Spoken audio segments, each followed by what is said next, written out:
right, we are here for our next Forza Athletics Life and Coaching podcast with my very good friend Tim Giagios, who is the new Alfred State head track and field coach, and he's been there for a couple months, I guess, and the season is over before it actually got started, right, Tim?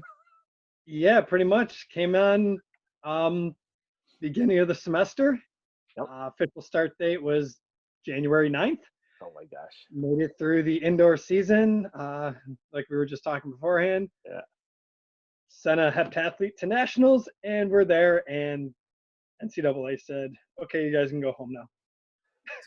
So I think it'd be cool to start here because obviously this isn't where the story starts, but this new chapter starts. So you were the assistant strength and conditioning coach at Alfred, right? Starting at the beginning of this academic year in the fall, and even last year too, right? Yeah, last year, I started in December last year. I was basically covered strength and conditioning. It was a part-time. Okay. Head down there twice a week. Just worked with athletes in that small time I had, and put summer stuff together and worked around that. So how do you, for the new coaches out there, right? Because I've known you since, so we competed against each other in high school, right? You're a Gates Chalet grad, I'm a Webster grad, right? Yep. We were a thrower, so we didn't venture over that area. What's we that? Kept you guys. You were a thrower. We kept you guys quarantined the whole time, anyways. True. Well, one of the stories I was going to share is because I remember, so our, because we graduated at the same time. So our senior year, right? So it's spring of 2000, Gates Chalet is at Webster, and we're dueling for the Monroe County championships or whatever.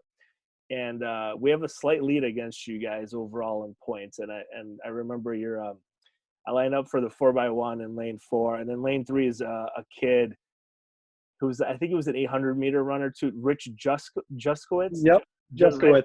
Right, Juskowitz. Right. So we come out of the blocks at the same time, and we hand off around the same time for our second guy. And then the meet is pretty much over. You guys win because you smoke the 4x4, and the meet's history.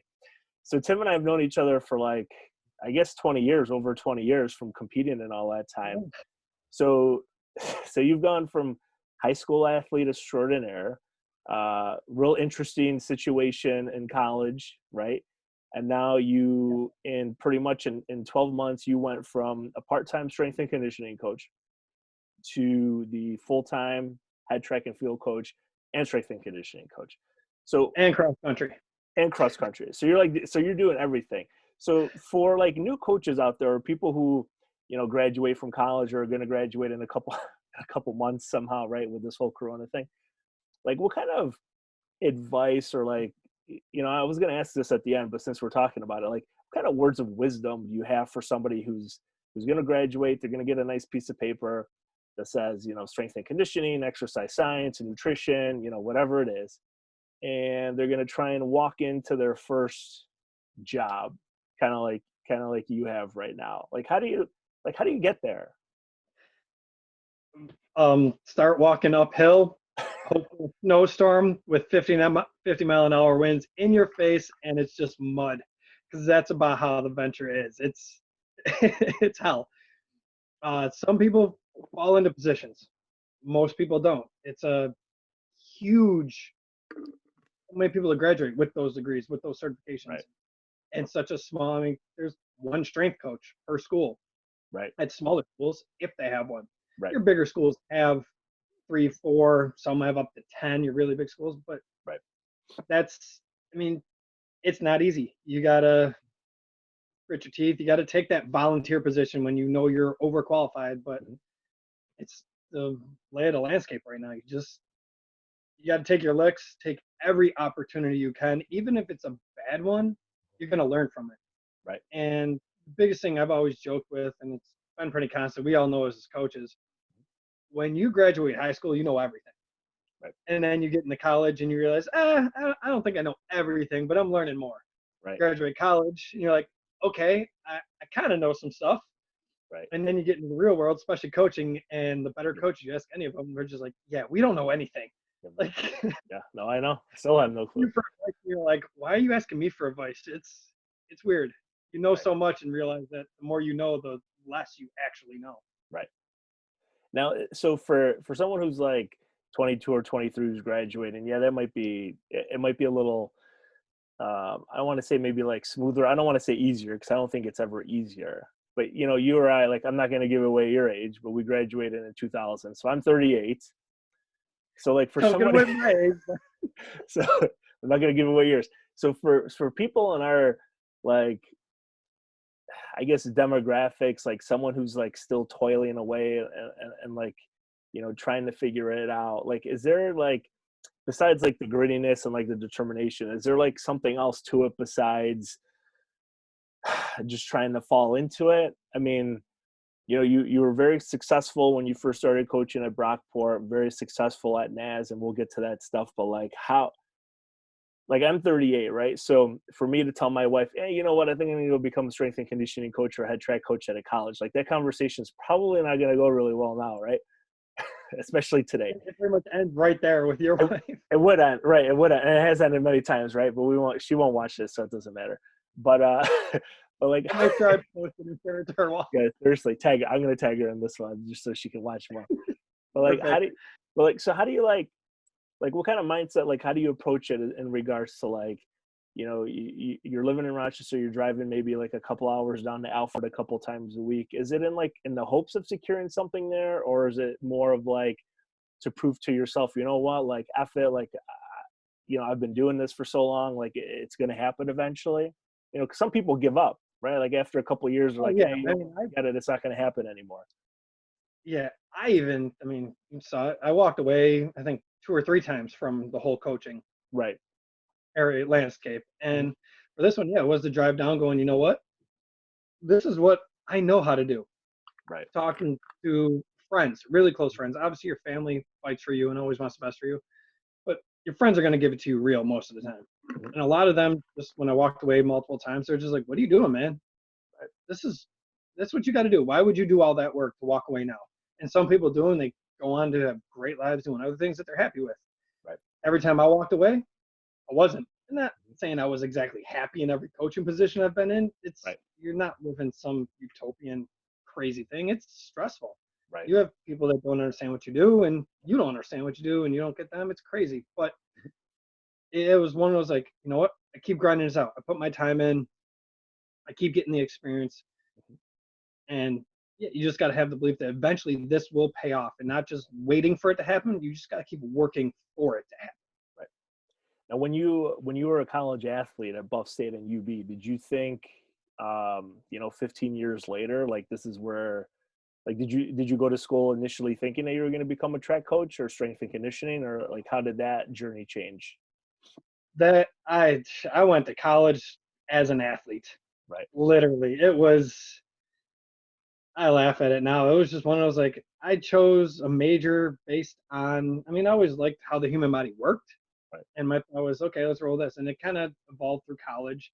Mhm. I got injured bad in college multiple times, ugly at times, and I kind of got to the point where I was like, well, I'd rather not take care of injured athletes. I want to prevent people from getting injured, Mhm. and that's where I got into the realm of strength and conditioning more. And obviously, track and field was kind of something I fell into a little bit Mhm. because I stopped back in my high school after graduation just to pop in, say hi, catch up with my coach. A couple of former teammates, obviously we're seniors now, so, you know, their season was going well, and the coach said, "Hey, you want to start coaching?" And in 2005, not giving away my age, but Okay. that's where it started, just as a Yeah. volunteer position, and just continually kept learning. I took my CSCS that summer, and Mhm. that's like people live by those letters, the strength and conditioning stuff. And I just tell Right. everybody, I was like, that it's still another piece of paper. You gotta, it's like Right. getting a C in class. You did the bare minimum. You gotta know Right. more. Right. And it's just been 15 years now of that wheel turning. And obviously it's led me to this position, which is Right. now an even new position from this. Right. Crazy. So you started out as a volunteer assistant at your high school, right? Gage Chalet.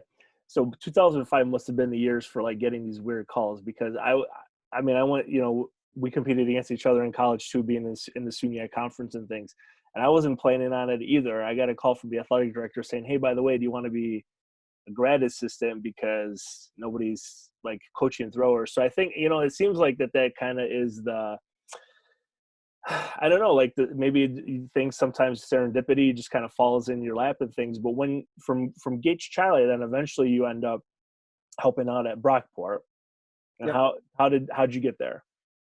I knew former roommate transferred to Brockport Mhm. his senior year. I knew the head coach there at the college at the time, a couple other athletes, because it was fresh out of college. So I had competed against all these guys being in the same conference.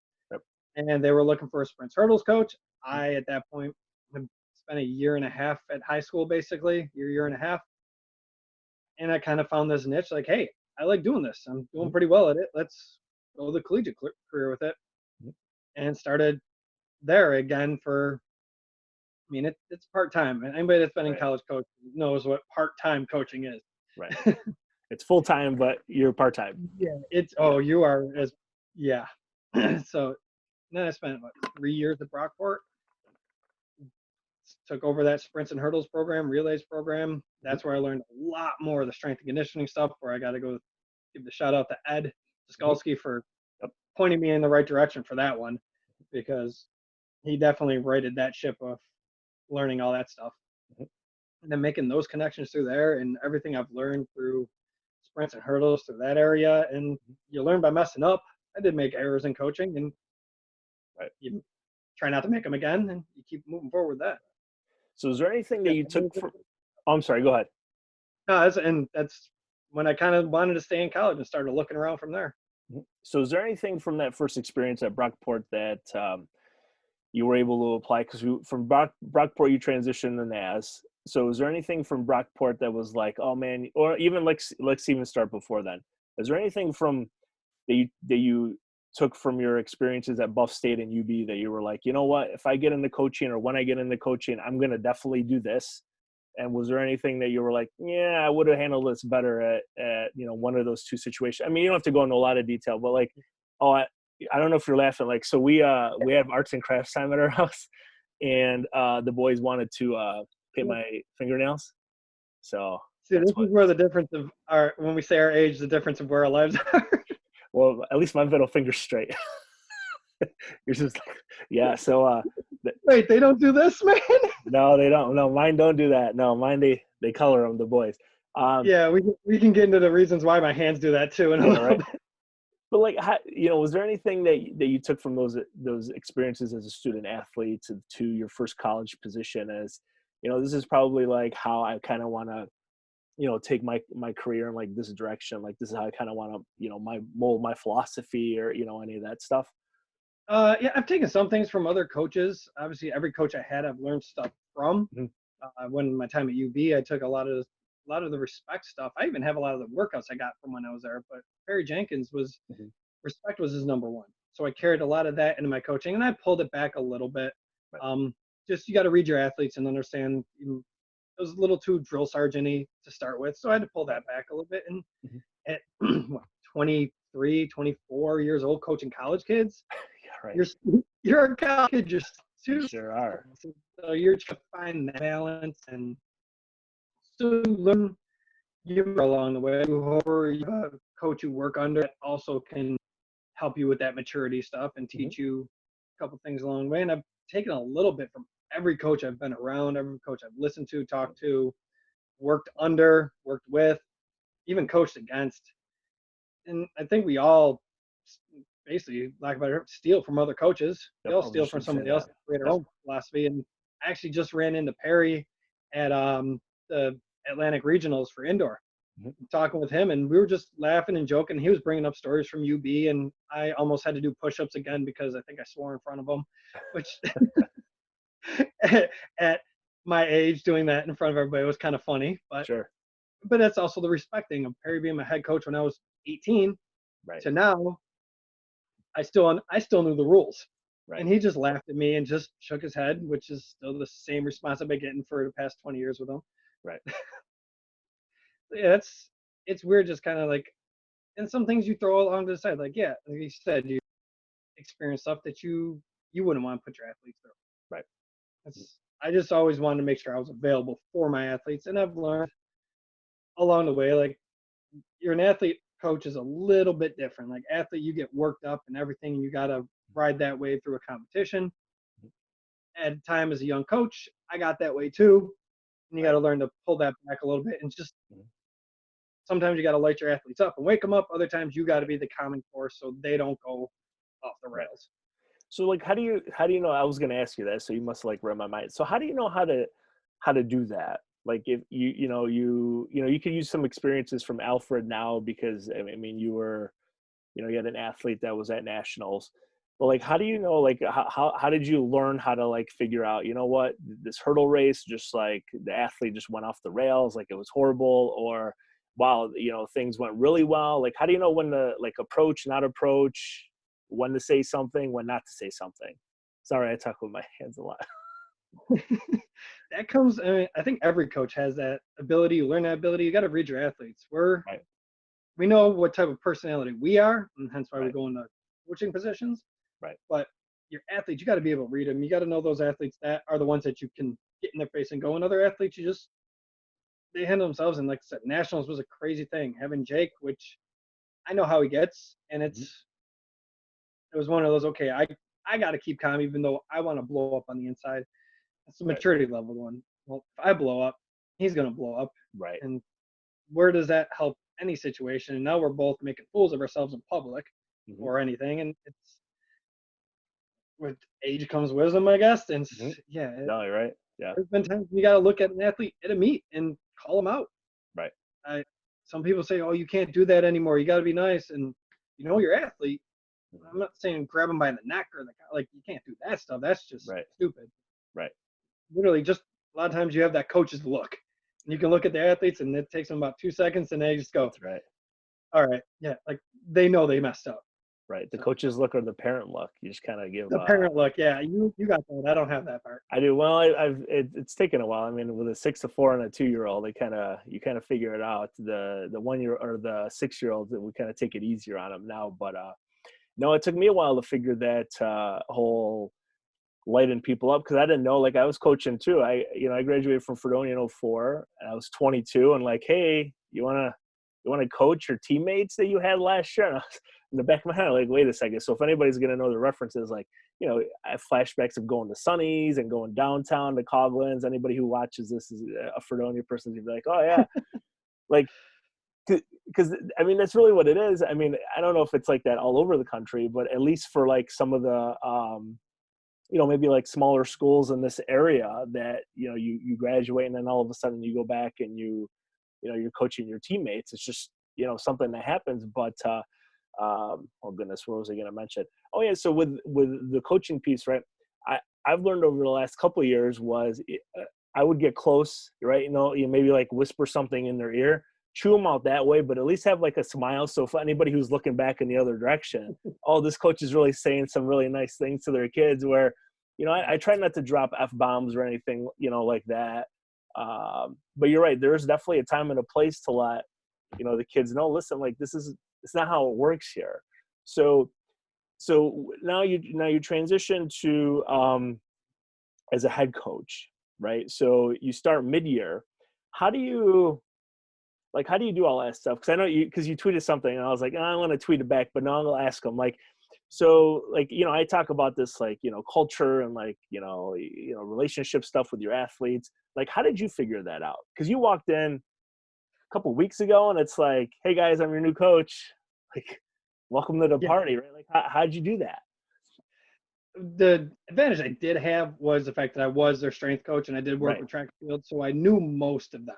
Right. There were a handful that couldn't make the times I was there, or some that just didn't lift. That was their choice. It's not a choice anymore. It's not a choice. No. That was the thing. So I told them from the beginning. I told my assistants too. I said, I know who I have on this team. I don't know what I have on this team. Right. And I even learned from a couple of the athletes. They even joked when I first started as a strength coach. And you've seen me in the weight room. A lot of us, we strength coaches are labeled as the ones that are slightly off our rocker. Right. And we're okay with that. I mean, we're the ones that, yeah, we know when it's time to yell. We know when it's time to amp up. We're always the thermostat of the weight room. We control the temperature. Right. And they weren't used to that style. So a couple of athletes like, listen, we are in on this. We just, when the senior said it to me, he's like, we're committed. We get you, man. We're just not used to you. Like, this is a lot. We like it. We just got to be able to adjust this. And as we get ready for it, and you see it now, like you see athletes coming out of their shell, and we're jokingly yelling to each other across the weight room. And like, it's always there's always good banter going on. And like they know when you're upset when things get messed up. Right. But one time and it's done. One little, hey, you set the tone and it's taken care of from there on out. It's those things, just learning the team. And I was open and honest with them. Kids respond really well with that. And I just told them straight up, first team meeting, I said, guys, I know most of you. I know who you are. I've met you. We've worked in the weight room. I had a couple of multiple sport athletes. I said, but I don't know what you guys can do. I haven't seen you race. I haven't seen you compete. I haven't seen any of this stuff. So it's a learning curve for both of us right now. I tell you right now, I'm here for you. I was there for them. And it was, coaches know they're long days. My first couple weeks, I've only been there for a couple weeks. My first few weeks were really long. Trying to get settled, trying to get organized, and realizing that teams first. I made the joke when I was there. It's like playing Hungry Hippos. You're just reaching and grabbing and trying to pull everything back into the center to have some control over it. And athletes responded well, so I can't argue about that. I didn't lose anybody. No one walked out of the team. Oh, that's great. I guess that's good. So you didn't have any meets in the fall semester then? The kids didn't compete in December at all? There were 2 meets in December. Okay. I wasn't part of the track and field program at that time. Okay. And then I came on after the semester. So I had competed already. But pretty much all those kids came back. I think 1 or 2 did not come back. Sure. But it was one like, never knew you, never worried about you. Right. I wish you did. I gave them the option. I didn't. When I set the rules on my first team meeting, I said, guys, here's how this is going to roll for this year. And I'm not going to judge you if you want to get up and leave. I'm not going to hate on you. I'm not going to make fun of you after you leave. I understand it. This is how I want this team to roll. If you're not on this train, the door's right there, and no hard feelings. I'll walk by, I'll say hi. I don't hate you. Sure.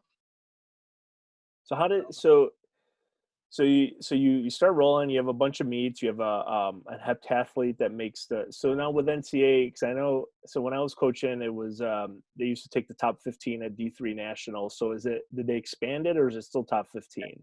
No, they do top 20 and top 12 relays. Okay, so you have a top 20. You have an elite level heptathlete at Alfred, and when you realize that weekend, like for us. For those who are watching, we had something called Raceberry Jam. You remember that website where you had to wait like 3, 4, 5 days after a meet just to see if like you made the list. Like I was never good enough to make that Pro Bowl. That's right. Like I was never good enough to make the A or the B standard, but it was still cool to look at it after, It was nice when you hit that Pro Bowl and you're like, I don't care if I'm the first name above that. I'm on the Pro Bowl list. That's right. I'm on the Pro Bowl list. That's right. I might go in case there's not enough A's, but so you realize that that weekend that he qualified. Like, what's going through your mind? Like, you've been the coach there for 2 months, and in 2 months you took you had a heptathlete, right? Is he local? Like, is he from like the Western New York, like Rochester area? He's from Dansville. So you took a kid from Dansville who, maybe he competed really well in high school, maybe he didn't, flew under the radar, and in 2 months he is going to nationals. Like, what goes through your head like that first time as a head coach of like, I get the credential, like, oh man, I got to figure out like hotel reservations, like we got to rent a car, we got to do like all the stuff that's entailed. Okay, we're going to go into the national story now. Yeah, let's go. We're going into the national story now. So this is going to be fun. So you find out you're going, and then it's like, oh my God, like I made it, right? Yeah. Okay. So making it, we did a little bit of list watching.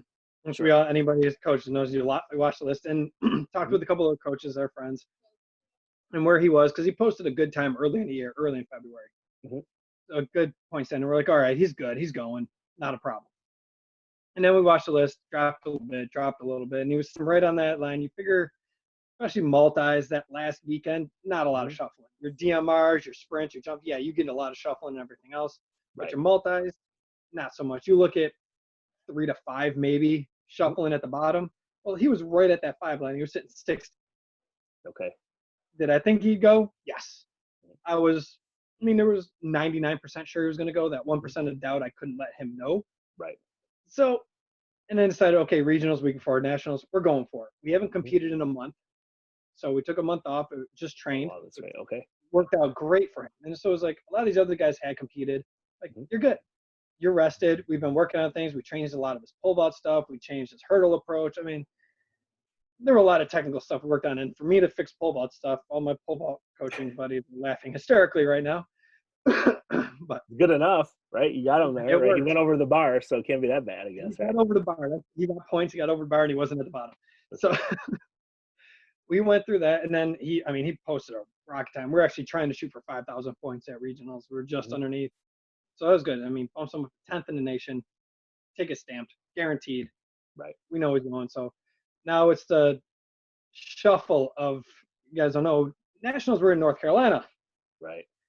There is a travel ban to North Carolina for New York State employees. So all private colleges in New York had no issue. They could get in, they could fly in, they could get hotels.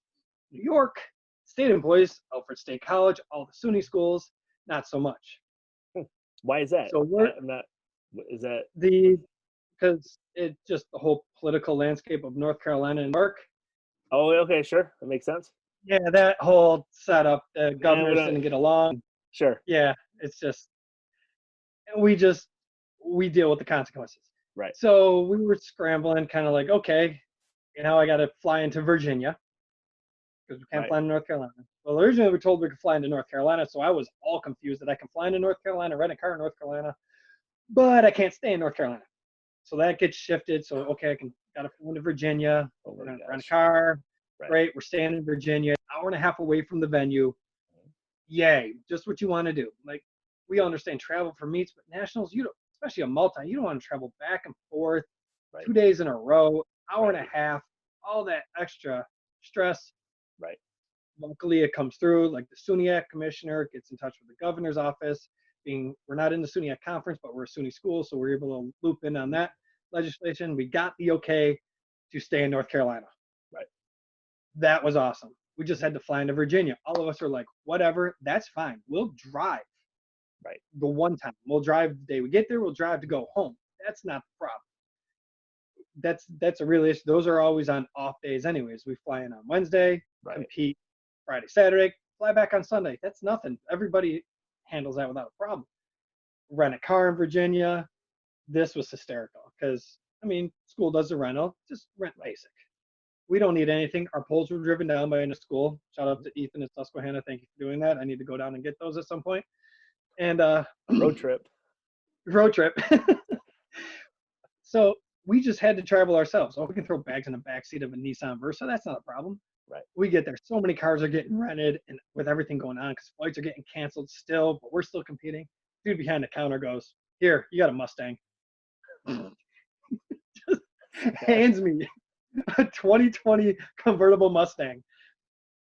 I don't ask any question. I look at the rental agreement, still says Nissan Versa. I go, well, let's roll. Sure. So at least we got the travel in style down there for a little while. Right. You take That the top thing down at was, least or no? no, it was raining the one day. It was a little cool. For us, it was warm, but driving that far, that thing handled, when you set cruise going through those roads and you're watching all the other cars touch the brakes and you don't have to, Oh, that's pretty cool. you can change the adjustment on it. I was at a stoplight and I was went through the settings and it said drag. I said, what's the straightaway? There's no one around. Let's see what this has. All right. Yeah, a lot of power goes to those wheels on that one. Well, so you But guys at least you all made it good. down there safe, right? Yeah. We made it down there safe. We had an enjoying time down there for the couple days. We got to drive in style for a little bit, so that was always fun. Yeah. And then the hammer came down. We were watching the dominoes fall daily, Right. hourly, and everything was going on. And it was kind of funny because my buddies back home were talking about getting together over the weekend. It was St. Patty's Day weekend, so everybody's looking to hang out. Mm-hmm. And I'm in a group message with them. They're just kind of talking. They're asking me what's going on. We were all kind of on the boat saying, listen, we're going to compete. Wait, Right. we're all here already. We're here. We're going to compete. And then outdoors done. We kind of saw that coming, or at least part of outdoor being canceled. Everybody was in the same boat with that. We're kind of feeling it. Let's get through this week. We're going to be good through this weekend. Obviously, that didn't happen. So my boys were laughing. They're like, oh, what's going on? They're canceling this, canceling that. I texted them all from NCAA before they're reported. Right. The report comes out 5 minutes after we get them. but ESPN's reporting that the March Madness is canceled. Well, obviously we knew that 5 minutes prior. I text my buddies. I go, yeah, we're canceled and coming home. They're like, what? We haven't heard anything. Guys, I'm in the NCAA, man. I'm gonna know this stuff before it's right. So that was funny. They were getting a kick out of that. They were kind of coming to me for their breaking news for the time being, and then it was done. So that was, and then it was a scramble just to get flights home, get everything set, get out, and get back. And it was weird coming home, like going through Dulles. We transferred through Dulles, and walking through the airport was empty. Right. Yeah, I saw. They really just pictures. had it second off. There were like only a couple flights coming in and out. So you're all in one area. My flight was probably half, 3/4 full. It was weird. That was walking through a big airport like that and it being empty in the middle of the day. It wasn't like it was some red-eye flight where, yeah, it's going to be quiet. Nope. Right. Middle of the day, we landed in Dulles at 10 o'clock in the morning, and it was a ghost town. So when you find out, right? So your athlete that you guys went, what year is he? Junior, senior, sophomore? So when you find out, right? Everybody's obviously there at the same time. Like, what do you say? Like, you don't have to go into, maybe it's more, private and personal between you and him, but like, going through your head, first time at nationals as a head coach, we're told that we have to go home. Like, we just got here, we practiced, like we did the awards ceremony, like the whole 9 yards. What, like, how do you explain to him, hey, listen, like, no big deal, we have next year, like, or hey, no big deal, we might have a shot at outdoor. Like, how's that conversation go? Exactly like that. It was like, hey man, he's like, he was joking the whole time. So we put it on the radar. Right. That our kind of on the radar was we might not be able to fly home. Right. We kind of put it on there. So it wasn't, we were joking on the drive in, like a couple of jokes back and forth. He's like, yo, what if it's cancels? We got to drive home. So it wasn't like, it was a shock, but it didn't come out of the blue. Right. It was on everybody's radar. We were just hoping it wouldn't fall at that time. Mm-hmm.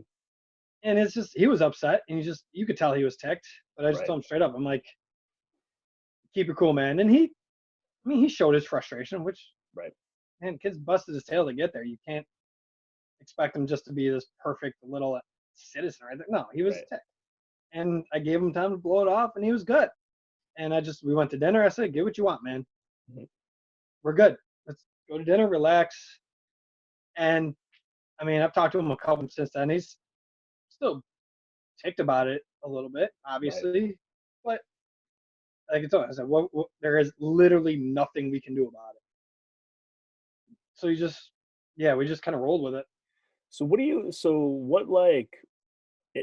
the NCAA, like, obviously, they announce, everybody gets that, the outdoor season back, or their spring sports back. But like, for your kids who are seniors that, you're non-scholarship, right? So like, what do you, I don't know. Like, I don't know what I would say, and I don't want to put you on the spot, but like, when you send an email to everybody and you explain the situation, or like how does that go? Like, how do you explain to your seniors, hey, listen, like, we love you, thank you for everything, obviously you're welcome back next year, like, how, it's like you say, you kind of put it out there. We've never dealt with anything like before. You're stuck with them. Fortunately, I had 2 seniors on my side, basically 2 seniors, and 1 multi-sport senior on my women's side. So I didn't have to deal with that much. Sure. A couple of athletes that they won't be able to compete next year because of the way their studies have to go and everything. So I felt bad for them not having their final season. Right. Yeah. You email them, you talk to them, and just make sure they're doing well. And they see the bigger picture too. They look at it like, obviously, a lot of them are in healthcare profession. A lot of them are nurses and all that stuff. So they're so we get it. Dealing with all, still see it all, and they're just like, it would have been nice, but we understand the bigger picture here. There's more to life after this. We're not going on in athletics. Right. So, and like I said, it's just, we've never been here before. Never been on a team that had a season canceled and literally everything's on shutdown. So you're just like, email the team. I was like, when I said it right now, okay, here comes the part that sucks. Right. Outdoors canceled. And what I did, actually, Gave them the option. I emailed my team. I said, you guys have the option. All my distance runners obviously took one of the options because they're getting focused for cross country. Right. They're just going to have an extended kind of summer preseason block, which works out well. Right now, you still let them transition. These kids are adjusting to something they've never done before. Right. My track and field kids, they all said, I gave them the option. I said, you guys still want to train like you're going to compete? Obviously, we'll pull it back a little bit. Obviously, some of the technique work can't be specific because I'm not there to coach you. But I can still write it out and give you everything to do. We can get some video drills going out. I mean, overwhelming response to, yeah, let's get this rolling. And I said, okay, what if I throw in like Friday competitions? Just give you one competition to do on a Friday. It could be a conditioning test. It might be a 30-second run. How far can you get? Guys, take a video of it. FaceTime your friends with it. Post it on our group session. Something little. How far in 5 standing long jumps can we get? Like little kind of competitions so they know they're still training. Then they compete against each other. So I've kind of gone that route, and they're all in. So they're pretty jacked up. So at least they have something to focus on now. And they even said, like, we've been working this hard. We're not just stopping. And a couple of my throwers, one of my throwers just straight up said, I got access to a barbell. Let's go. So, okay, man. Okay, it's time to lift. Now he's like, I need to get stronger. He's recovering. I mean, he knows it. He battled cancer 2 years ago. So this is like, I tell him straight up, this was your freshman year all over again. Right. Let's go. And he's like, oh yeah, I'm in. Let's go. So he's like, I have access to a barbell. I said, say no more. I got you covered.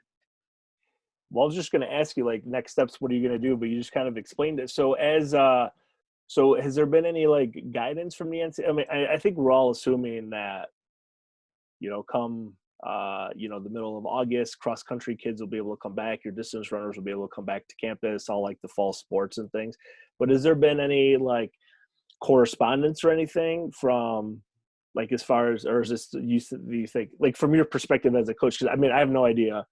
Right. Nobody knows. Maybe you don't either. Like what's. Yeah, it's one of those, like, conferences are just coming through on their own commission saying, hey, we're canceling all spring sports. Right. And it's across the board. Spring sports are canceled. And today, NCAA offered the blanket statement of everybody regains the eligibility for spring semester. Right. I haven't heard anything on the winter because it's kind of hard. That's a touchy area where you have kids that qualify for nationals that didn't get to compete. Right. Those kids season of eligibility back. Right. Because they lost out on the one meet they've been training for. That's all well above my grade. Right. Right. Well, I mean, like I was talking to Matt Hand about it the other day, and like for me, like I went to Fredonia. I was a elementary ed major, right? So if this would have happened, like say 15 years ago, okay, I'm going to grad school in Fredonia that next fall anyway. So I mean, the trials of back then, I know I would have flipped out and would have been mad at everybody and things like that. But then I knew I was already going back to school by this time. My senior year in 2004. So I was like, okay, I'm going to grad school, like whatever. And then you have that opportunity that you have that extra year of eligibility. But for putting your coaching hat on, like what advice would you have for those seniors? Maybe not necessarily at the D3 level, but like, okay, maybe you could come back for another year. Like, how much is it worth? 'Cause I have an idea of what your tuition is and things like that. Like, so for the kids who are teetering, like, how would you encourage them to go in regards to making that decision to come back if they're seniors? Yeah, that I kind of leave that up to them and their family. Sure. And I mean, I'm not paying the school bill. I'd love to have some seniors back. Like there's some seniors you'd love to give them a year. They watch how they're training, all that stuff. But there's others that say, hey, this is the end of the road. That's where they look at. That's the end of the road for this chapter. Time to move on. And you accept their decision. As long as it's not detrimental to anybody's health and unsafe, you do it. And if they have to make adjustments to school, I know our school adjusted I believe they adjusted the drop deadline and some other deadlines. They extended those because of everything. So you work around that, and like if the athlete wants to have a discussion about it, hey, should I come back? You come back. I had to turn that. I'm in my kids' room right now. The big boys, they got a bunk bed, and it keeps going like light, dark in here. You can't even see me. It's gonna be like a Godfather silhouette or something. But As long as the horse doesn't end up in the yeah, bed. As long as the yeah, horse right. head doesn't end up in the bed, we're good. No, there's nothing. No, we got a bunch of stuffed animal. We got like bunk beds over here and everything. But so your Yeah. kids are still like in class. So like, how's that transition been for some of your kids who? Because I mean, you have like a lot of nursing majors, so I mean, it's a little bit more difficult to learn like via Zoom and things like that. So how is how are your athletes handling that, making that transition to online learning? They all said they're handling it pretty well. Sure. It's awkward. Right. That's the best biggest thing I said. It's different. It's awkward. It's weird. Hmm. We're getting it. A lot of them are just laughing. Some of the professors struggle more than the students do. I could imagine. Yeah. So we have our assignments, but I Right. can't even imagine how my nursing majors are doing it. They have to do clinicals and all that, and all that's not Right. an option right now. So I Right. really don't know how that's being handled. Mhm. It's a whole different department. But like, I check up on my team weekly. I have a whole call sheet, which Oh, that's great. so I can just go through 15 minutes, just going through, either Hmm. call or text them. Hmm. And it's because obviously we all joke about the lack of social interaction that these Right. kids have in real life. Everybody just knows how to text and Right. comment. Well, now we literally took away the entire social, so they don't really have that Right. human interaction. They're not hanging out with their teammates anymore. They're not going to That's lunch with right. their mates. They're not Right. practicing. They're not. That's right. Yeah. We know what we did in college. I mean, post Hmm. practice, I remember hardcore wrestling matches that went on in the dorm rooms. Like you don't Hmm. have that connection anymore. Right. Yeah, I went to one or two classes in college as an undergrad. Like I remember, well, like literally one or two classes. So this whole online thing for me, I don't know. We wouldn't be having this conversation. I would have Yeah, got I think I another. had. Yeah, I think I had 2 online classes. Like, here's the notes. Show Yeah, up to take the test. I didn't even. I Okay. don't know if I ever took an online class because it's interesting because we're being at the U of R, right? So they announced to us, okay, by the way, we're transitioning to all online, and to me, it's like, wow, like in a week, like you can take. I mean, we have like 50, like 40, 50,000 undergrads, grad students, like postdoc, docs, all that stuff. And it's like, wow, in a whole week you can transition a whole university to Yeah. blanket online. And it's so amazing to me because I mean, I used to teach online, after I graduated from college, but Fredonia, they didn't really offer a lot of like hybrid courses and things. I mean, I guess you'll find out, or colleges will find out when, grades come out, like, oh, wow, this worked really well. Or, cause I was going to ask you about like the nursing majors, or, if you have any like kids that are I mean, you can't student teach, right? Like schools are like, everything is Yeah. No, closed. we don't have the education side of it, so I don't worry Okay. So about you don't that have to, part. But okay. yeah, I was Right. even thinking about student teachers. Right. So yeah, you look at like Brockport and Cortland and those guys. Yeah, they got to Right. student teach and Right. maybe delay their student teaching. But that's yeah, Yeah. Well, we have it's like, unprecedented right now. Like no one knows what's going on. it is, and it really, and as it's because my wife's she's in the school district. I work, for a college and things, and we've been part of like some state ed calls, but nobody really, like, I got an idea of what they're waiting for, but like I have friends that teach in Buffalo that they're closed, like they shut it down, like they had to go and clean out their classrooms, like last week. Like there's some private schools in Rochester that private Catholic that have shut it down, that are going to online, but no, I feel bad for the high school seniors too. Like like Monique, right? She's number one ranked weight thrower. She was going to go defend her national championship. And then it's like, it's totally like, the rug is pulled out from under you. And I mean, I don't know. I don't know if you and I mean, I never thought I'd experience something like this in my lifetime. Like, I don't even know what you compare it to, right? Like my parents grew up in a communist country. So when this stuff started rolling out, my dad's like, hey, yeah, you weren't a kid when I was in the 50s, like being told what to Yeah. do, and this is how it works, and this is it all the time. So I think they've kind of transitioned okay, but like, I don't know, man. Like I went to class, I think after like 9/11, we were at a couple classes I mean, off, yeah, and then 9/11 was we went back to school. Like it wasn't, as I mean, the situation's a little different, but like as far as like the whole, how the world is, handling the situation, it's like, yeah, wow. yeah, yeah. I don't We've know. been through. I mean, even that we were in school during. I mean, 9/11 was sophomore year of college, and it's Right. just I was in class. I missed not funny story about that, but I didn't know about that till literally watched the second tower fall. I was in Right. class 'cause I had an early lab. Right. left that to go to the bathroom, came back, they were talking about it. Right. I thought some little biplane had clipped a building in Buffalo. That's how minimal it was talked about. Right. Then I go walking back to my dorm. I'm at UB, walking back. People are kind of talking about some stuff. I don't know what's going on. Get back to my room, and actually I live with Juskowitz. Mm-hmm. He's like, he just goes, dude, 2 planes flew into the Twin Towers. I'm like, yeah, right. He goes, and he just points to the TV, and at that moment is when I watched. I was like, huh? Like, what? But like I said, we had class the next day. Right. I remember one of our TAs in the recitation class, when you have 400 people in the class, they kind of break you up a little bit. Right. We went in for it was a history or global studies class, and he's like, yeah, I'm not going to lecture about history when we're living it. And he walked out. We're like, all right then. Well, guess this class is over. But that was it. Like, there's no campus wasn't shut down yet. People are a little more high alert, but we're shut down. I mean, I'm looking at my window. I have neighbors walking a dog, which is nothing abnormal. But a couple times I've been on the road, like right after everything. I got back from nationals. Everything was starting to get shut down. I had to go down to Alfred for a day. I mean, I drove home and it was 5 o'clock. And I didn't even realize it because there was no clock. And this was 2 weeks ago.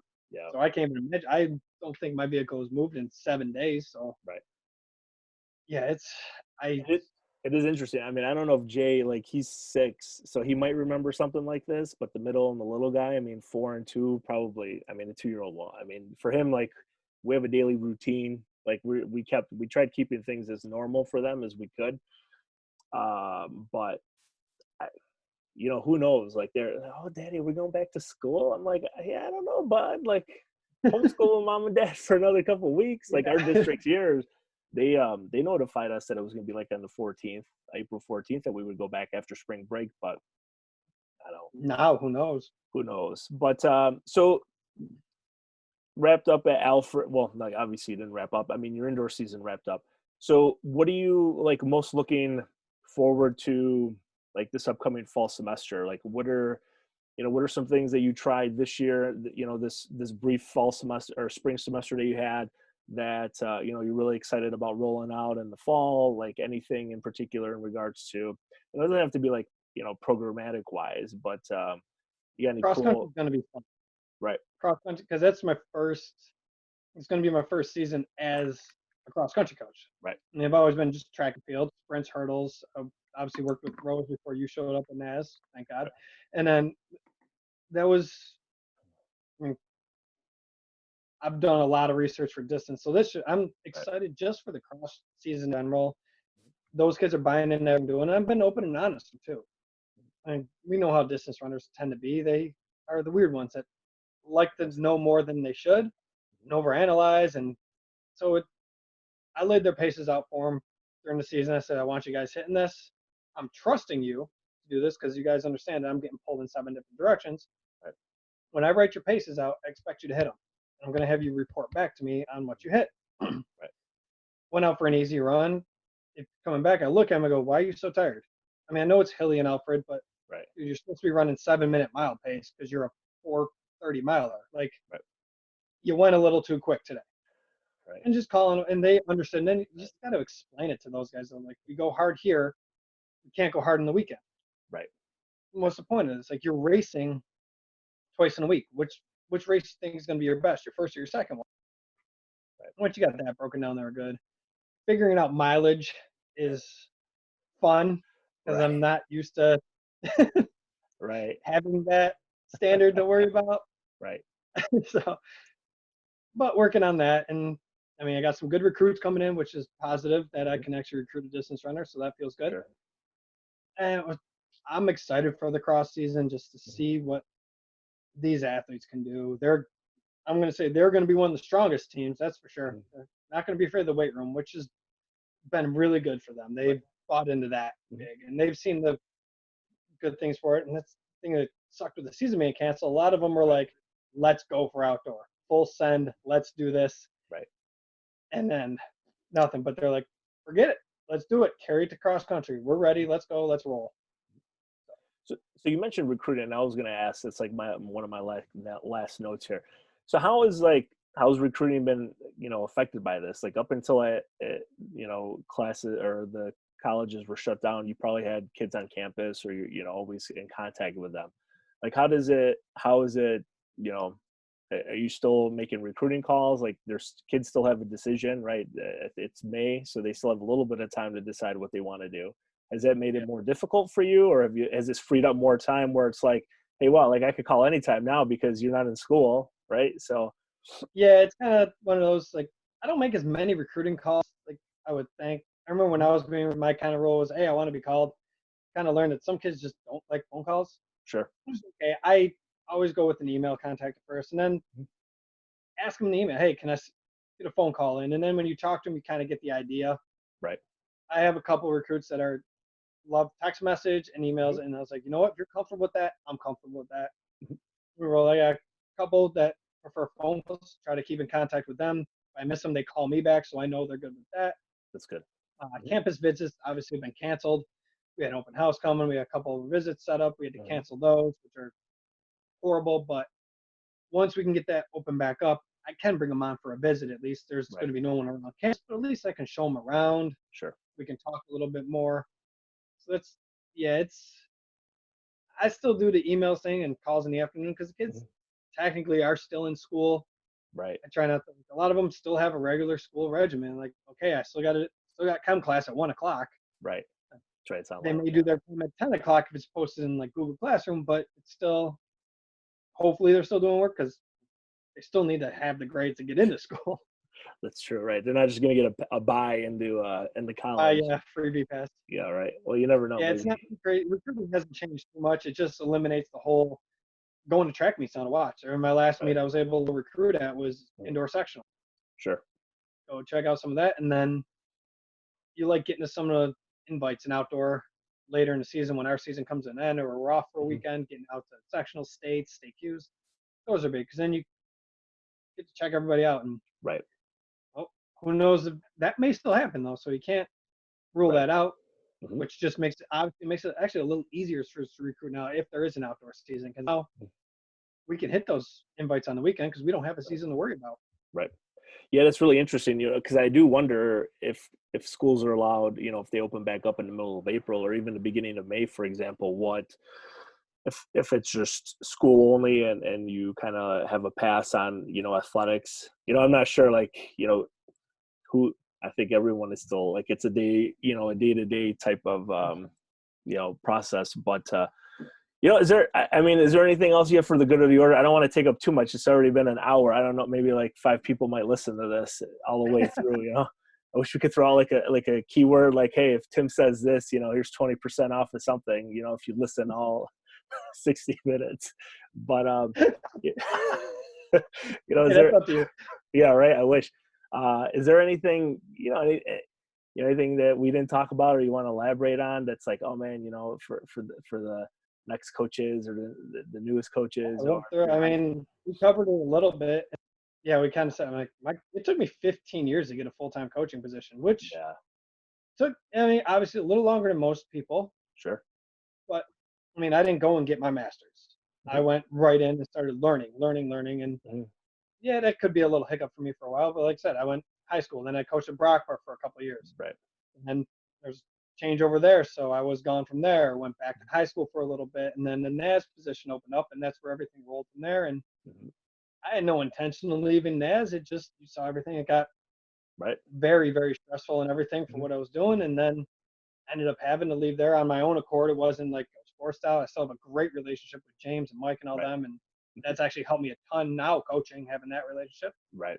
And then just kind of, can't say I fell into this position. It was the strength and conditioning side of it that opened this door. And it was like, hey, when the coaching position opened up, other coaches were like, you realize he's been a track coach for 15 years. And they're like, oh, you want to do this? Yeah, I think I can handle it. Sure. So it's a long uphill battle, but I like the position now. It's a different world, but now it's a really different world trying to work from home. Yeah, I can only imagine it. Well, I've been, like I said, we have, they're running around crazy downstairs right now. I think the little one's going to get ready to wake up from nap. But no, this coaching stuff really is interesting. And you did touch on some things, but we'll get to it for another episode.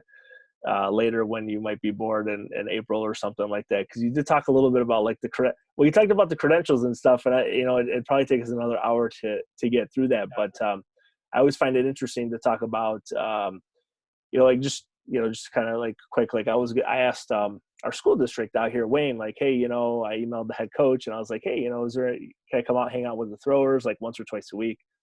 And he sent me this email, and New York State has this whole list of like classes and tests and things that you have to take, which I wasn't really aware of. Like I used to teach those courses when I was a teacher at BOCES, but it wasn't as elaborate as it is now. Like it's more difficult to go volunteer at a high school than it is to go coach at a college. Like, oh, you have a bachelor's degree? Oh, you have some previous experience? Perfect. I mean, obviously, it's not as easy as that. But like, oh, maybe you have some experience here, USATF level 1, level 2, strength and conditioning or whatever. But it's so interesting, like the whole like, wow, like I don't know, like I think I've had some moderate success coaching, but now you got to take concussion protocol, you got to do this, you got to do this, you got to do this, and I'm like, just want to go, throw the discus like once a week or something, right? But what? That's what I said. We can get you down to Alfred and help with us. So Yeah, no problem. Yeah, well, we'll touch. We'll have to edit that out. That's on the down low right now. Nobody knows, right? Shh. But Tim, we don't have anything right there. It doesn't matter. If we can get you down to Alfred. Yeah, it's true. I know. I did MapQuest. Maybe it was like an hour and 45 minutes before. We can figure something out, but maybe offline now. Yeah. But Tim, I appreciate your time for this episode. Thank you so much. Yeah, had fun, man. Thanks. Thanks. See you, Charles.